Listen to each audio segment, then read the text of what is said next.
speaking of most athletic humaning of all human time, we got the Olympics. The Winter Olympics have been cooking, and I've been enjoying myself. The Olympics is one of those times where it just lets you know that you, unathletic bumbleclot, cannot do what these folks are doing. And the amount of sports that are in the Olympics is scaring me. The physical strain that's in a lot of folks' body from watching them compete. They was talking, bro, you know what? I need to run through some stuff. I gotta run through it. Brother.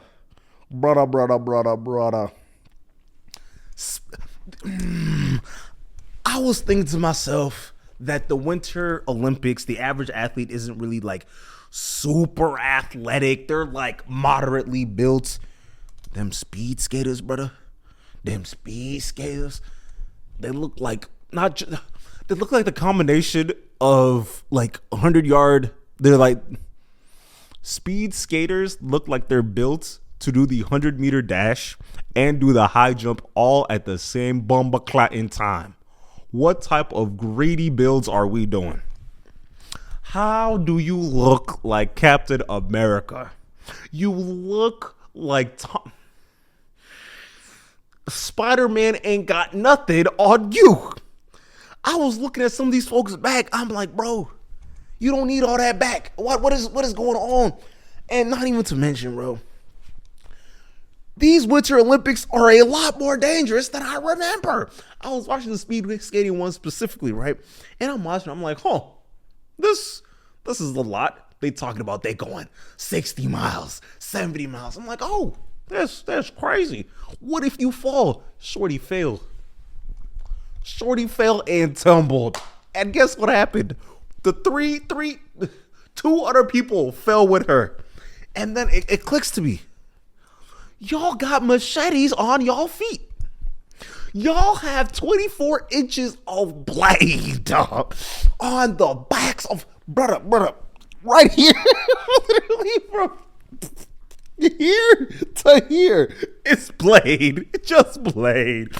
And they just tumbled on each other. I said, yeah, someone is losing a foot. Somebody has to lose a foot. And it's not even to mention, y'all are going so fast. All these winter sports are so fast. Not even to talk about the loops or the what's it called? When they ski from high up and then they just jump and then they flying scroll it fast. We talk, bro. It's one of those things where it's like or the speed skiing one is one of those things where I'm thinking to myself, how is y'all knees still kneeing? Why is everything not exploding all at once? Can we have some answers? I want some answers. Do y'all want some answers? I think we should get some answers. Bro. There's this one lady. Hold on. Let me see if I had that right real quick. Cross country skiing. That one was a fun watch. There was this guy. Actually, let me rewind a little bit. Let me rewind a little more. The Winter Olympics, their age ranges are so like objectively different than the Summer Olympics, where you could have a 16-year-old prodigy, random snowboarder from like, I don't know, Japan. Japan has been producing some of the craziest winter athletes recently, but that's a whole other conversation. You could have some 16-year-old prodigy, a 14-year-old figure skater that's the one of the greatest of all greatest that has 3 gold medals already at the age of 15. And then you can see this 36-year-old mom that is not in the craziest of shape, but guess what? She had two gold medal rings. She just has a family and she just wanted to come to Milan just for the vacation, to be away from the kids. That's all she's here for. She just needed a vacation. And then you go to curling. You see some 28-year-old from Duluth, Minnesota that literally is just doing this for a resume boost, and then you turn over here, you get this college student. Wait, can we talk about some of the lives of these folk? Bro, it's one of those things where you look at yourself and you're like, damn, I'm just a useless bumblecladding idiot. I ain't doing nothing with my life. I'm just sitting here useless. Just incompetent is a mug. This shorty was talking about, they're interviewing this lady, right? Let me look at her name. They're interviewing this lady, Eileen Gu, right?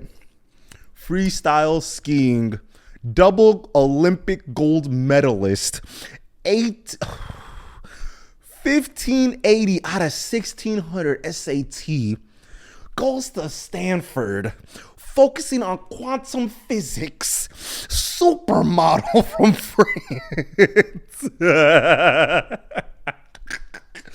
And also getting an international degree from Oxford just for the summer. She just hangs out there for the summer a little bit when she's not like modeling for like Dior, Saint Laurent, Burberry. You know, just that's how you have to pronounce it. It's real real fashion. And you just look at that little old you just sitting on that couch.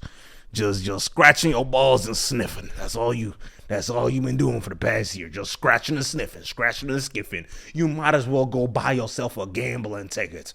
Go and get you a scratch off so you can smell it. Get you a chance of doing something great with your life. But that's again a whole nother conversation, bro. And this is just like a offshoot like hobby, and it's like that's just like, yeah, she just happens to be really good at this. Yeah. But I've been enjoying the Olympics because it's one of those things where you can just like put on and everybody is like, yes, America. It's the only time of year where you could really sit back and be truly patriotic about your country. When you know your country been on bullshit this for the past 3 years. For the past 2 years, your country have been BSing. For the past few months, your country has been going out their way to be a foot in everybody's ass. Even they own civilians. And I just have to pull out there and be like, yes, America, because you guys are working for it. And it's one of those things, the more that I sit back and I watch the Olympics, there's this overarching like pride you get when the person that you're watching is also a great person, because the amount of folks that have been like, oh yeah, no, I do not agree what the US have been doing. We gotta protect each other. We gotta love each other. We got to put ourselves on the map, because that's not a good representation of what we are. This winning is a good representation of what we are. This is what we're here to cook. And this stuff is hard. I like it. I've been enjoying it.